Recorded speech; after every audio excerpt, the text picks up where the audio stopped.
5, verso número 1 ao verso número 2.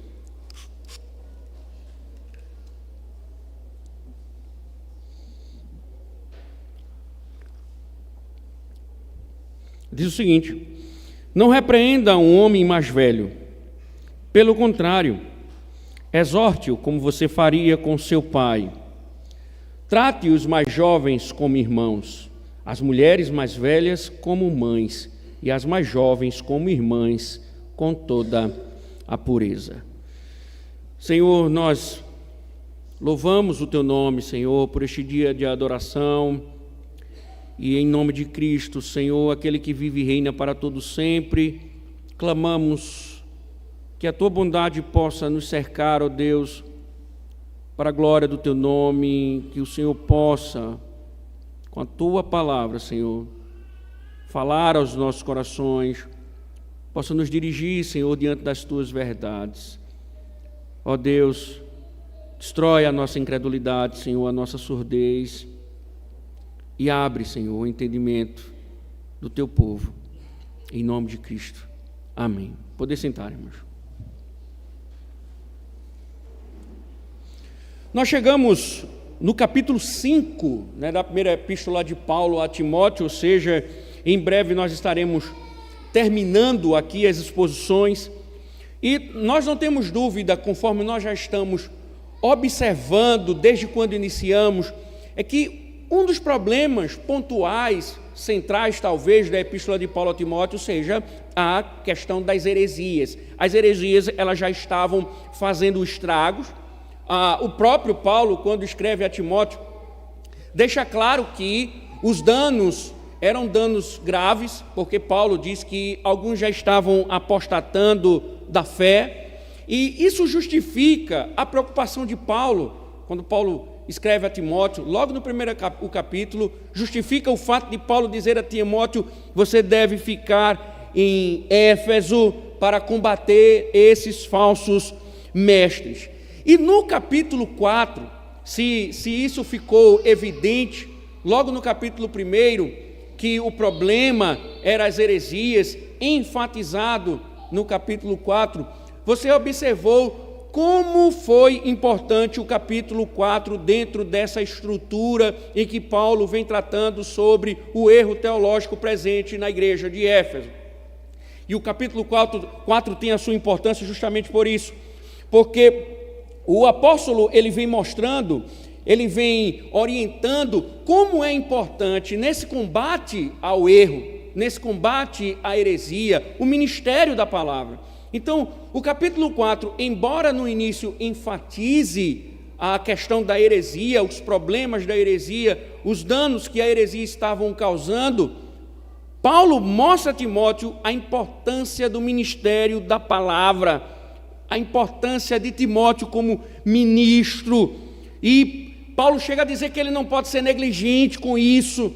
Paulo diz que ele deve ser dedicado, ele deve viver para ensinar, instruir, ou seja, Paulo deixa claro a importância de Timóteo como ministro, da dedicação, da leitura, do conhecimento, da leitura pública das Escrituras, da exortação, do ensino. Paulo mostra a Timóteo a importância do ministério da palavra e que isso era vital para a igreja.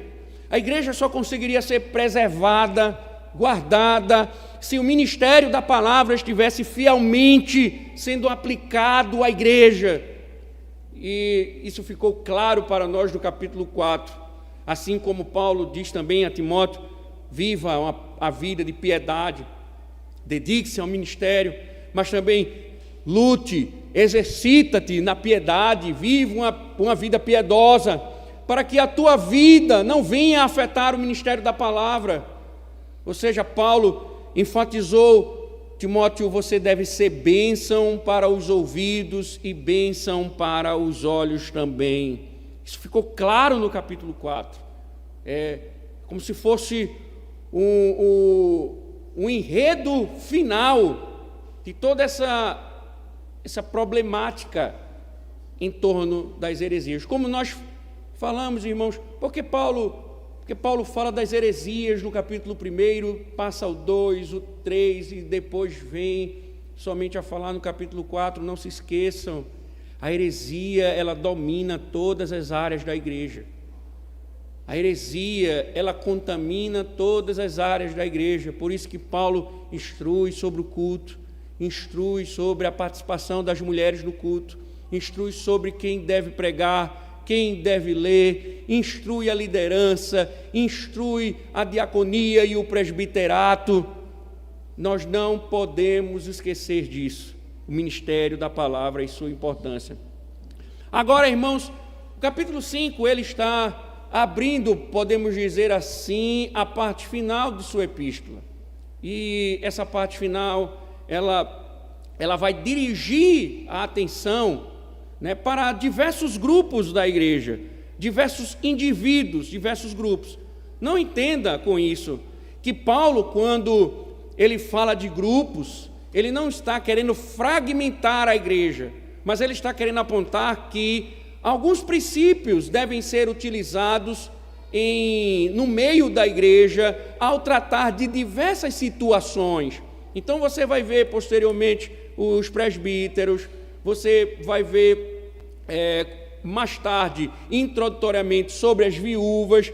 Então Paulo ele vai começar a trabalhar algumas orientações necessárias para o jovem pastor, lembrando que ele é um jovem pastor, chega numa igreja problemática, me lembrei de uma pessoa, chega numa igreja problemática, ele tinha que tratar dos problemas, ele tinha que tratar das dificuldades, e ele precisava de orientações, principalmente num contexto em que ele estava sendo rejeitado pela sua juventude.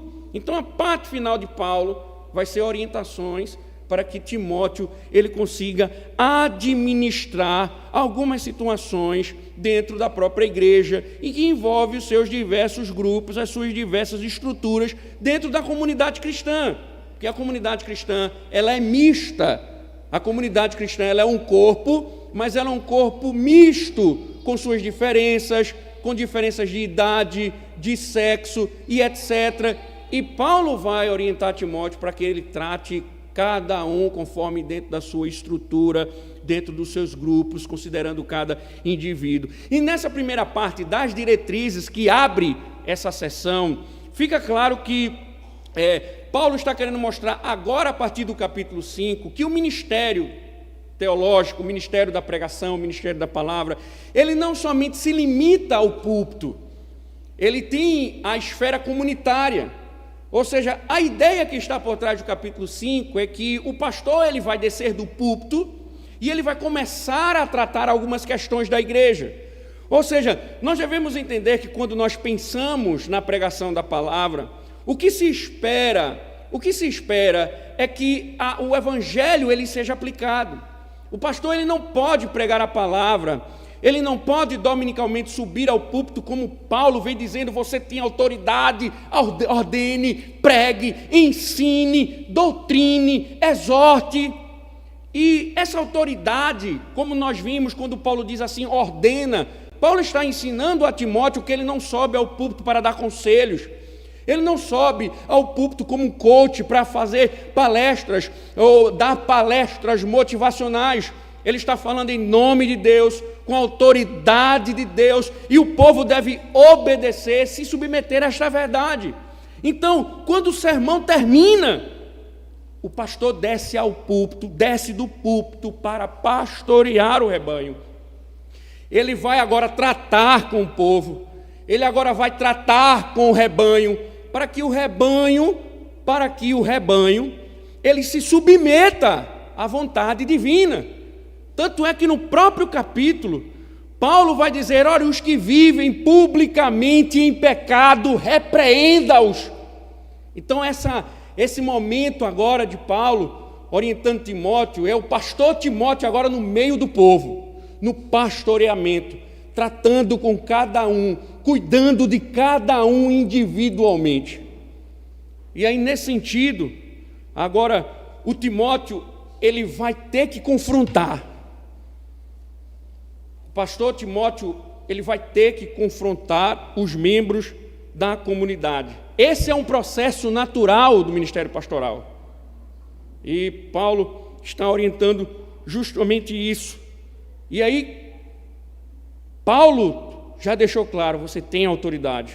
Foi Deus quem lhe chamou. Agora, o que Paulo vai dizer aqui é interessante, porque como ele deve fazer isso? Como isso deve ser feito?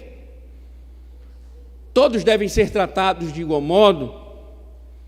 E automaticamente já vamos perguntar quais as implicações desses dois versos que abrem essa série de recomendações ao ministério pastoral.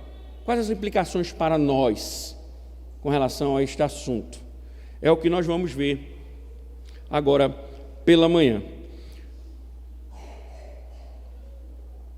Essa introdução, ela vai alimentar, lembre-se, todo o capítulo 5, então é importante que você atente para o que nós vamos dizer hoje pela manhã. Bom, nós falamos no início sobre o aspecto importante das heresias. Se você notar, irmão, se você tiver dúvida disso, se você está lendo incansavelmente 1 Timóteo, 2 Timóteo em casa, tem estudado, você já deve ter percebido na segunda epístola que o tema da heresia continua sendo pontuado. É um problema grave. Paulo, ao contrário do que nós fazemos hoje, que nós tratamos a heresia como uma forma de pensar diferente, que cada um pensa do jeito que quiser, que todo mundo tem a verdade, que todo mundo adora a Deus do jeito que quiser, Paulo vem mostrando que a heresia é um problema grave no meio da igreja. E na advertência contra as falsas doutrinas, como nós dissemos, Paulo na introdução da carta, ele deixou claro: quando eu estava de viagem rumo à Macedônia, pedi a você que ainda permanecesse em Éfeso, mas o que chama a atenção é a expressão usada por Paulo, para que fique em Éfeso para admoestar certas pessoas, a fim de que não ensinem outra doutrina. Primeiro capítulo, verso de número 3. Veja, o apóstolo não estava interessado numa simples continuidade de Timóteo em Éfeso, mas ele diz a Timóteo: fique com a seguinte finalidade: você deve corrigir o erro, você deve admoestar aqueles que estão andando por esse caminho. O apóstolo não estava simplesmente pedindo a Timóteo que ficasse em Éfeso, mas que ele ficasse para corrigir, para admoestar. Quando Paulo retoma o assunto das heresias, no verso de número 13, no capítulo 4, ele diz assim: até a minha chegada, dedique-se à leitura pública das Escrituras, à exortação, ao ensino. Paulo diz então a Timóteo: Timóteo, eu não vou chegar ainda, e enquanto eu estiver ausente, dedique-se à exposição da palavra, a fim de corrigir os erros na igreja. Quando lidar com os membros no capítulo 5, como nós vimos no verso 1, ele diz: exorta-os como você faria com seu pai. Posteriormente, no mesmo capítulo, no verso 20, ele diz: quanto aos que vivem no pecado, repreenda-os na presença de todos, para que os demais temam. Capítulo 5, verso de número 20. Observem a frequente repetição de termos: admoeste, exorte, repreenda, corrige, admoeste, exorte, repreenda, corrige. Isso é muito importante dentro da estrutura. Isso está colocado aí para mostrar uma das coisas importantes dentro do ministério pastoral, que é a exortação e a correção. Melhor dizendo, como nós chamamos na área de aconselhamento, confrontação. Faz parte do ministério pastoral não deixar que aqueles que estão pecando continuem pecando em paz. Você não pode, o que Paulo está dizendo é que um pastor, o ministro do evangelho, ele não pode deixar que alguém permaneça pecando de forma intocável. É função do ministério pastoral interferir, tratar aqueles que estão vivendo em pecado. Ora, irmãos, devemos imaginar por que isso importa. Seria um grave erro dos presbíteros deixar que vocês permaneçam intocáveis nos seus pecados. Nós, quando ouvimos as exposições sobre os presbíteros, por exemplo, nós devemos entender que eles estão colocados na igreja como supervisores de Cristo. E isso se torna, em figura, alguém que é uma figura paterna, um pai espiritualmente. E aí imaginem, um pai que se omite, um pai que vê o seu filho caminhando para o abismo, qual pai não vai de encontro para socorrê-lo? Então, qual presbítero, qual pai espiritual, que é o olho de Cristo, não vai agir quando se está vivendo em pecado? O problema, irmãos, é que há muita gente que quer viver no seio da igreja, mas ele quer viver no seio da igreja, vivendo a vida que ele vem vivendo, mas ele não quer ser tratado nos seus pecados. Ele quer permanecer intocável, ele quer andar nos seus caminhos, ele quer fazer o que ele faz, ele quer conduzir a vida do jeito que ele conduz, mas ele não quer permitir que alguém vá, aponte o dedo, denuncie, trate e confronte. Ele quer continuar nos seus pecados. O que acontece então? Muitas vezes, quando o pastor começa a pregar o evangelho, não foi isso que aconteceu nesta igreja, quando começamos a pregar o evangelho, quando começamos a anunciar o evangelho, quando começamos a proclamar o reino de Deus, os pecados começaram a ficar evidentes e muitos não trataram os seus pecados e foram embora com os seus pecados e continuam com os seus pecados. Paulo está dizendo que uma das funções do ministério da palavra é tratar os pecados.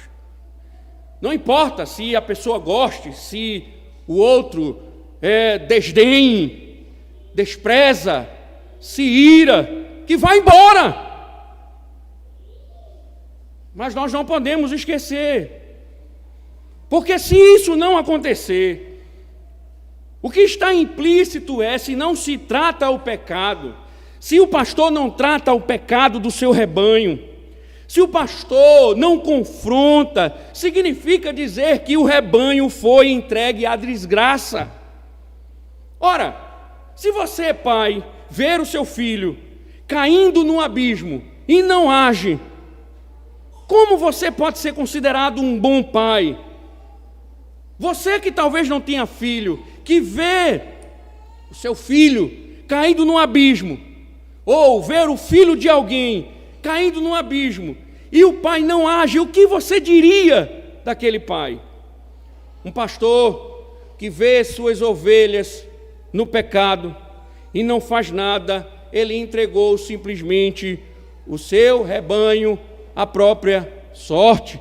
E uma das coisas que Deus condena, que Paulo trata aqui no capítulo 4, é que o pastor não pode ser negligente. Então, pecado deve ser tratado. Ele não pode, não vai ficar intocável.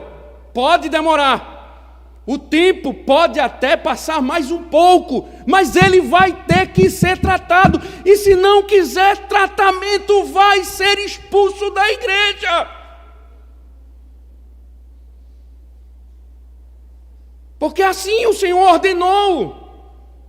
Olha, se teu irmão pecar contra você, vá até ele, repreenda-o. Se ele não te ouvir, chame uma testemunha. Se ele não ouvir a testemunha, diz à igreja. Se ele não ouvir a igreja, expulsa-o, trata-o como gentio e publicano.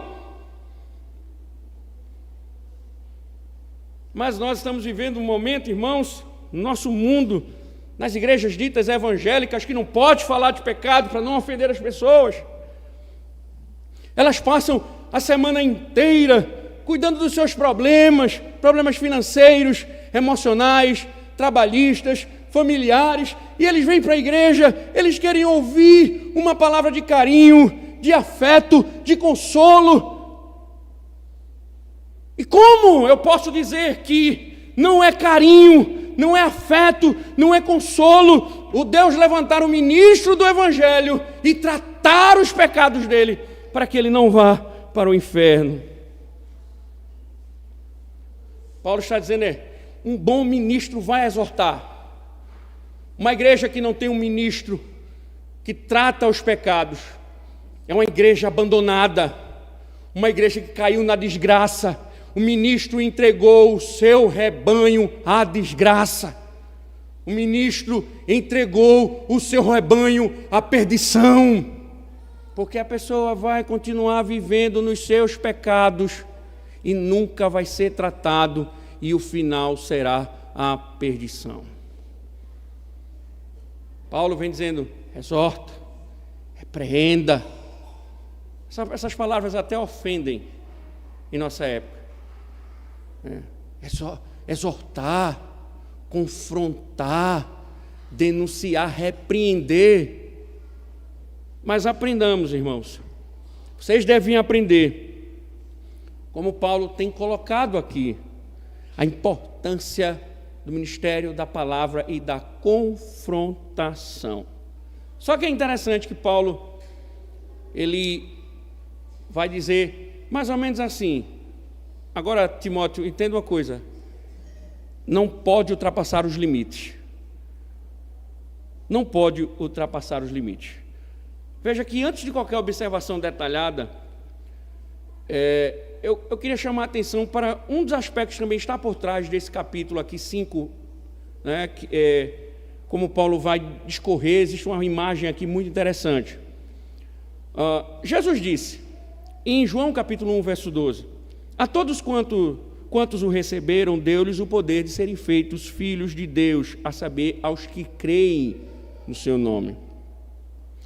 A Bíblia mostra, João registra aqui, que todo aquele que crê em Jesus Cristo pertence à mesma família. Nós fizemos a exposição de Corinto, nós vimos a importância que Paulo trata, mostrando como a igreja é a família de Deus.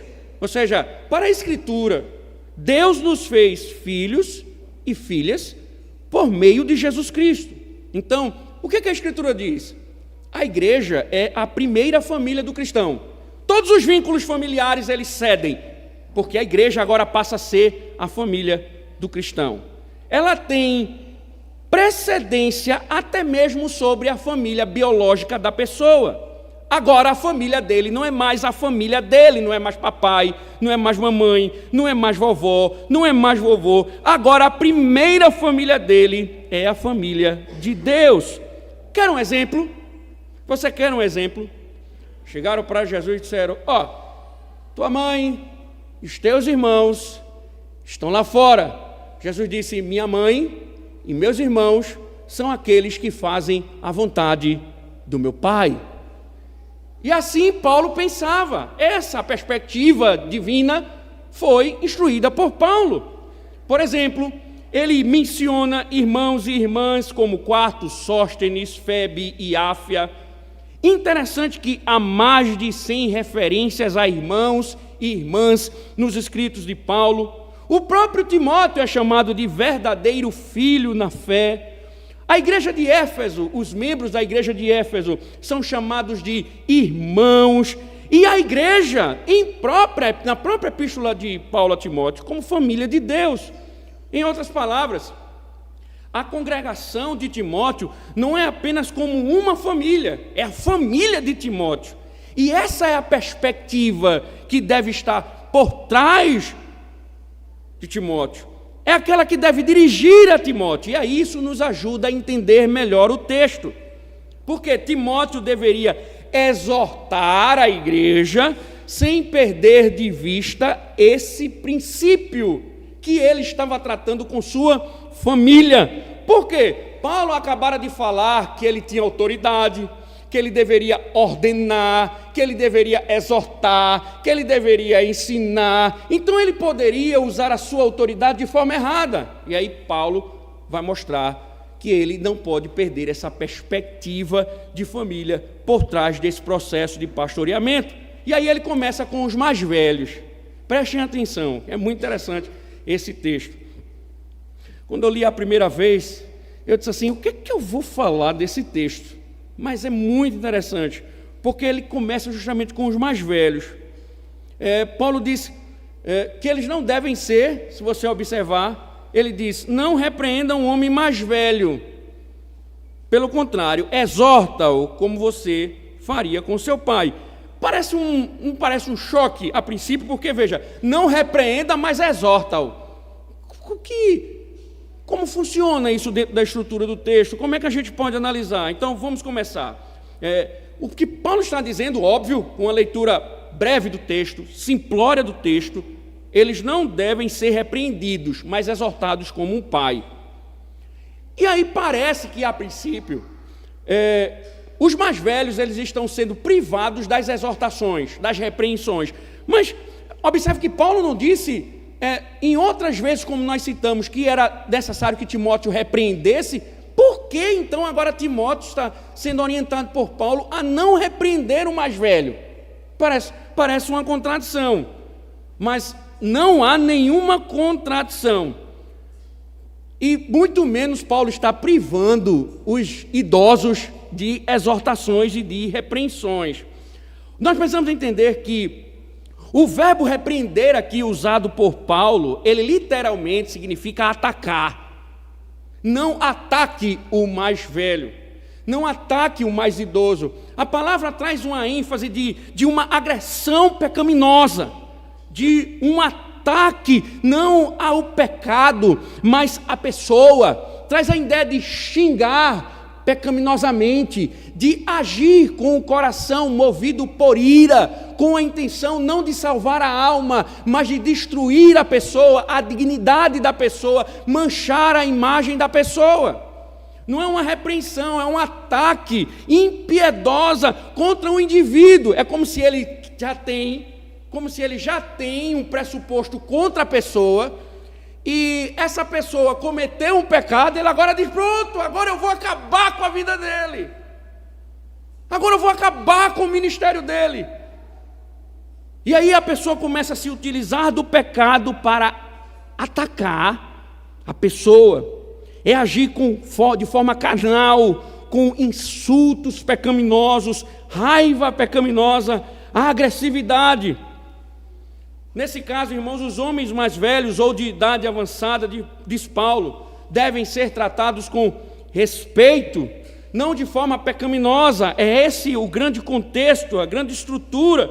Tanto é que o verbo exortado, ou exortar, usado por Paulo, no original significa chame ele à parte, trate com ele à parte, estimule, console, exorte, rogue, admoeste. Não seja pecaminoso, irado, atacando, mas vá tratar a alma dele. Busque tratar a alma dele com respeito. E aí Paulo usa a figura. Como é que você trata seu pai mais velho? Quando ele está em pecado, você xinga ele, você diz coisas com ele, você maltrata ele. Não, você exorta o seu pai com respeito. Paulo diz, faça isso com os mais idosos, respeitando os mais velhos. E aí, irmãos, voltando, que quando você lê o texto a princípio, você pode dizer assim, tá vendo, os mais velhos são privilegiados. Só que essa mesma temática, ela alimenta as outras. Essa mesma temática vai alimentar os outros grupos que Paulo vai tratar. Então, nós não devemos pensar que o que Paulo está dizendo se aplica somente aos idosos, mas vai se aplicar a toda a igreja. O texto, inclusive, pode ser lido assim: não repreenda uma pessoa, ou não repreenda umas jovens. Aí você diz assim, trate os mais jovens como irmãos, não repreenda, ou seja, não ataque, mas trate as mulheres mais velhas como mães, não ataquem os jovens, mas tratem eles como irmãs, com toda a pureza. Isso vai alimentar todo o texto. E aí, irmãos, numa família ordenada, Paulo está dizendo que as pessoas elas devem ser tratadas sim conforme seu gênero e conforme a sua idade. As Escrituras dizem isso. Por exemplo, Paulo diz assim, que aqueles que são mestres serão mais cobrados. Então Deus trata com sabedoria com cada um conforme a sua estrutura. E aí ele diz, não repreenda ao homem ou repreendas ao homem idoso, mas exorta-o como pai, aos moços como a irmãos, a mulheres idosas como a mães, a moças como a irmãs, com toda a pureza. E aí, irmãos, no pastoreamento, Timóteo não deveria enxergar as pessoas simplesmente como pessoas, mas membros de sua família e tratar cada um dentro da sua esfera, com todo o respeito. Paulo, aqui, irmãos, está conservando um equilíbrio formidável, porque, de um lado, Paulo não está querendo que Timóteo poupe as pessoas de maior idade. Não é isso, que elas escapem ilesas com os seus pecados. Ninguém pode pensar, irmãos, que está isento da confrontação. Paulo não está desequilibrado aqui, privando os idosos de confrontação. Isso é importante. Por quê? Porque alguns idosos, eles acham que estão isentos do pecado. Nós geralmente imaginamos que os jovens são grandes pervertidos da igreja. Nós muitas vezes observamos que algumas pessoas mais velhas, elas trazem a ideia de que os jovens são de fato o portal do pecado para o seio da igreja.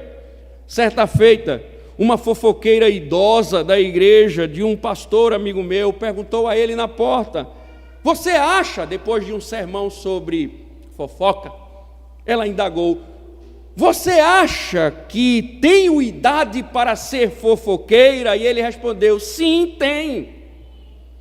Idosos têm idade para todo tipo de pecado. Conheço idosos envolvidos em pecados sexuais.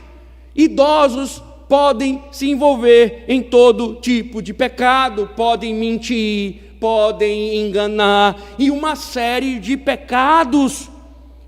Paulo não está dizendo, então deixe-os em paz, porque eles são os mais velhos, eles são os idosos, deixe eles pecarem, não exorte, não repreenda, que eles continuem nos seus pecados.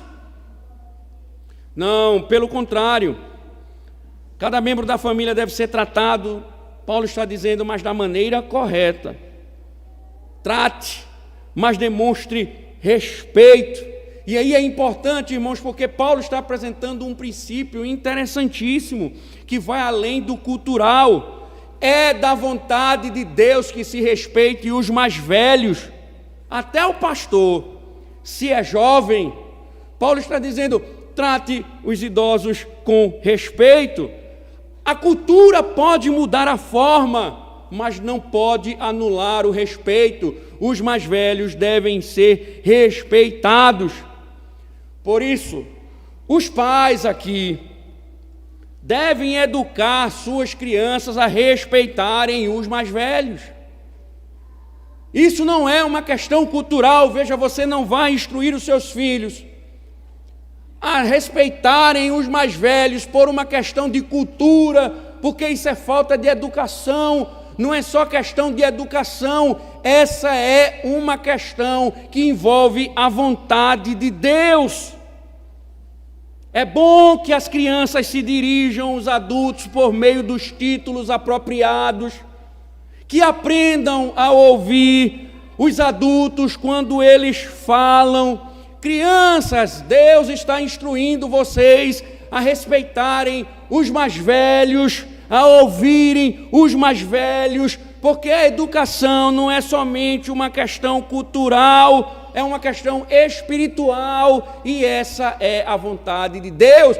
Por que isso importa? Porque estamos vivendo uma cultura onde os mais velhos estão sendo desprezados, onde os mais velhos estão sendo desrespeitados, e isso dentro da igreja, onde não há mais respeito pelos mais idosos.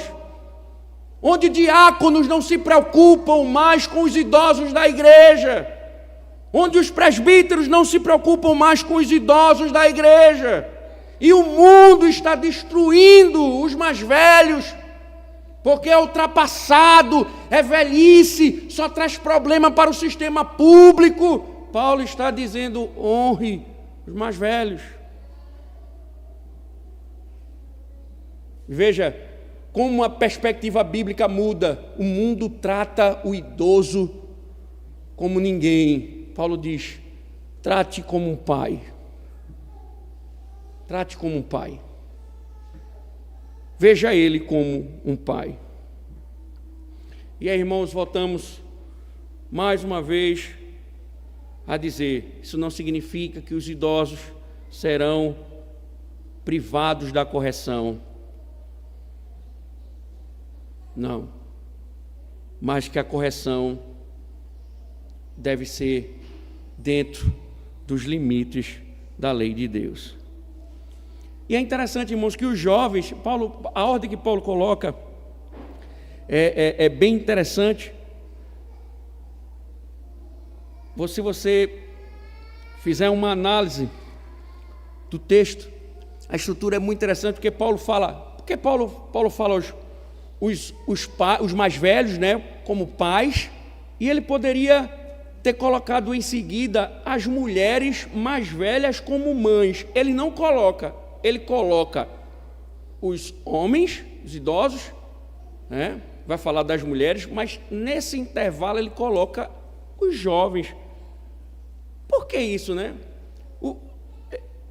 Os jovens também, eles devem ser tratados dentro da sua esfera, não no sentido, mais uma vez, de privilégios, como nós observamos. Se Timóteo era mais velho, também deveria cuidar para não menosprezá-los. Então Paulo está falando cuidado ao tratar dos idosos, e agora vai falar sobre os jovens. Por que não das mães, como falamos? Por que dos jovens? Porque há uma tendência natural também dos mais velhos se colocarem acima da juventude, agindo impiamente contra a juventude. Então, se o mais novo deve tratar o mais velho com respeito, o idoso como um pai, o idoso também não pode esquecer disso. Então, Timóteo, ele, pelo fato de ser jovem, ele não poderia ser desprezado, nem poderiam desdenhar dele, porque ele era mais jovem. E aí o que Timóteo está aprendendo de Paulo é que: Timóteo, ainda que você seja mais velho do que os jovens, você deve tratá-los como irmãos, você deve considerar como sua família, cuida dele como se fossem seus irmãos. O que você faria? Se eles de fato fossem irmãos de sangue, você deve fazer com eles, porque eles são seus irmãos. Eles devem também ter respeito. E aí, irmãos, essa sabedoria de Paulo em administrar a família é maravilhosa. Então, ao mesmo tempo em que os jovens tratam os idosos com respeito, idosos tratam jovens de igual para igual. Entretanto, há um perigo aqui para os jovens. Mesmo que os cristãos mais velhos os tratem como iguais, eles não devem pensar de si mesmos como iguais. Poderia, por exemplo, ser apropriado que um homem jovem continue a dirigir-se a um mais velho pelo seu título formal, mesmo quando o mais velho pedir que você, ou que a sua pessoa trate ele como você. Mas entenda, irmãos, o mais importante é a atitude, não a maneira que você tratar verbalmente. Os mais velhos devem tratar os mais jovens com fraternidade, e os mais jovens devem tratar os mais velhos com humildade. Então, os jovens olham para os mais velhos como pais, e os mais velhos olham para os jovens como filhos. Essa é a ordem de Paulo. E quando for tratar os pecados, deve assim tratar. Não é porque é um jovem que deve se tratar de forma moribunda, pecaminosa, mas Timóteo enxerga esses jovens como filhos. Quando muitas vezes eu digo que os jovens da igreja, os filhos de vocês, são meus filhos, essa é a perspectiva bíblica. Eu não olho simplesmente como um líder da igreja, mas olho como um pai espiritual. Paulo diz que assim deve ser. Mas Paulo também diz agora que os ministros jovens e os cristãos em geral devem tratar as mulheres com respeito com que se dirigem a outros homens. Mulheres mais velhas devem ser tratadas como mães. É interessante, não é?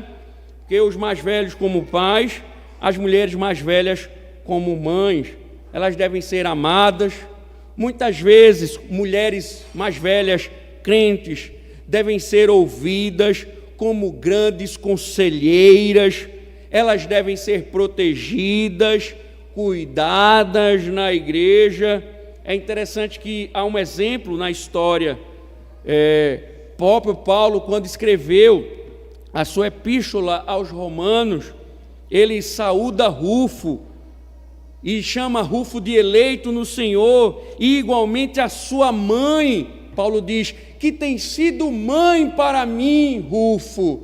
Eu te saúdo, eleito, porque a sua mãe tem sido mãe para mim. Podemos tornar ainda um exemplo mais contemporâneo. C.S. Lewis, ele cuidou da mãe do seu amigo Paddy Moore. Os dois homens haviam servido junto na Primeira Guerra Mundial. E Lewis disse: olhe, se você morrer, eu vou cuidar da sua mãe. Caso você morra em combate, eu cuidarei da sua mãe. Ele foi morto durante a guerra e C.S. Lewis cumpriu sua promessa. Relatos dizem que ela era muito difícil. Mas Lewis cumpriu com sua promessa. Cuidou da mãe como se fosse a sua própria mãe. Paulo está dizendo: Timóteo, não olhe para as mulheres mais velhas de forma impiedosa, de forma pecaminosa. Trate as mulheres mais velhas como se fosse sua mãe. Veja que princípio importantíssimo na revelação divina. Paulo vem orientando Timóteo como tratar individualmente cada área conforme sexo e idade. E aí é interessante que, por fim, para completar o retrato da família, Paulo diz: as mais jovens devem ser tratadas como irmãs. Na família de Deus, homens e mulheres devem demonstrar afeição fraternal entre si. O tipo de afeto que o irmão mais velho deve sentir por sua irmã mais nova. O pastor olha para uma jovem, uma adolescente, como se ela fosse sua irmã mais nova. Mas observe que Paulo diz: cuidado, que isso tem que ser com toda a pureza. Por mais que um irmão, porque qual é a imagem aqui de Paulo? É natural que o irmão mais velho tenha afeto pela irmã mais nova. É natural que ele cuide da mais nova, que ele proteja da mais nova, que ele tenha um cuidado extremo com a mais nova. É isso que se espera. Mas Paulo está dizendo: por mais íntimo que seja o relacionamento entre irmãos, nada pode se tornar impróprio. Ou seja, cuidado com a questão imoral. Timóteo, trate a mais jovem como sua irmã. Agora, cuidado para você não desacreditar do seu compromisso com Cristo por causa de um relacionamento impróprio com sua irmã. Você deve se relacionar, cuidar, tratar como jovem, mas você tem que entender a sua pureza. Você não pode extrapolar os limites ao ponto de ter uma libertinagem sexual com sua irmã. É interessante, irmãos, porque o termo, prestem atenção aqui, o termo usado por Paulo, pode-se dizer que Paulo está chamando a atenção para uma questão importante. Um relacionamento pecaminoso entre irmãos dentro da igreja é equivalente a incesto. O pastor se relacionar com uma jovem da igreja é equivalente a incesto. É um relacionamento impuro entre famílias. E Paulo já vem dizendo a Timóteo que ele deve tomar cuidado para que o seu ministério não deve ser desacreditado. Paulo vai dizer mais na frente que as jovens eram imprudentes dentro da igreja, por isso que Paulo está dizendo, cuidado para que você, no cuidado, no pastoreio, tratando as jovens como filhas, como irmãs, melhor dizendo, você não venha a cair na impureza. Cuidado na hora de tratar as mulheres da igreja. E uma boa maneira, irmãos, de um ministro, e de você também, homem, de preservar a sua pureza, é você entender o risco que é todo esse processo. Você deve evitar conversar a sós com mulheres. Evidentemente, um ministro não pode, um pastor, é estranho um pastor estar conversando com mulheres que não seja sua esposa, sozinho, recebendo carona sozinho. Ele pode, lógico, conversar com a mulher pós ou antes do culto, se reunisse com a mulher para um aconselhamento espiritual na igreja, desde que ele esteja acompanhado por alguém. Que isso destrói vidas, casamentos, destrói lares e ministérios. Quando eu cheguei aqui, passei por uma situação interessante.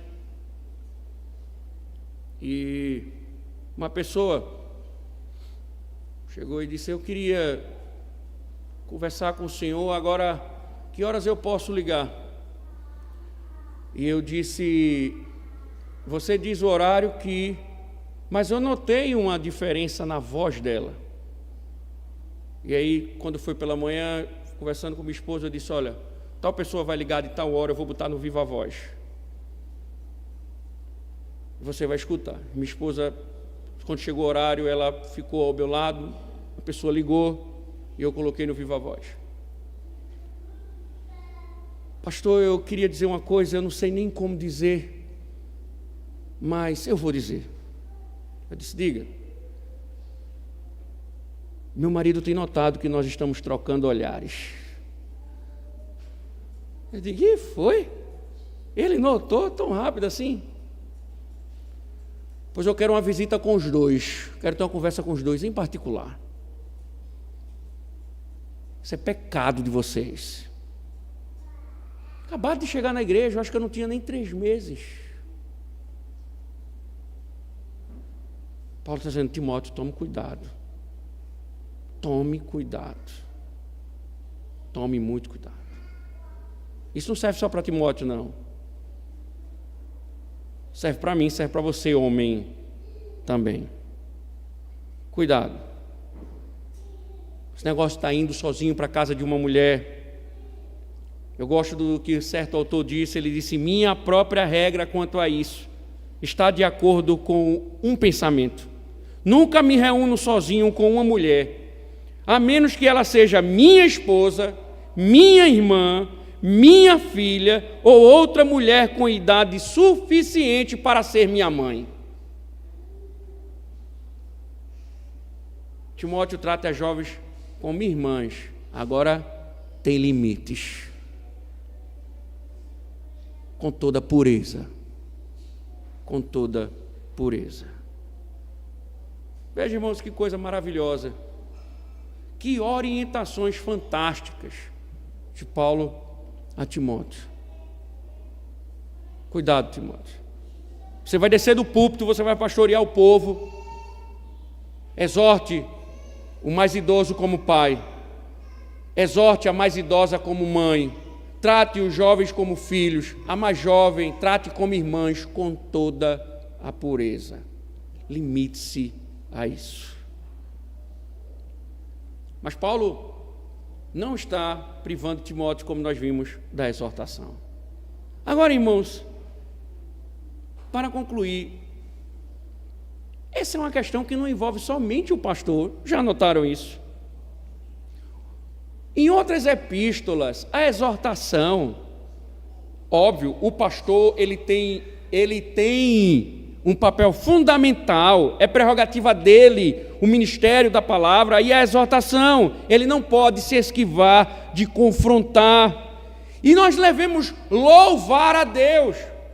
Por quê? Porque um ministro nunca vai deixar suas ovelhas pecarem em paz.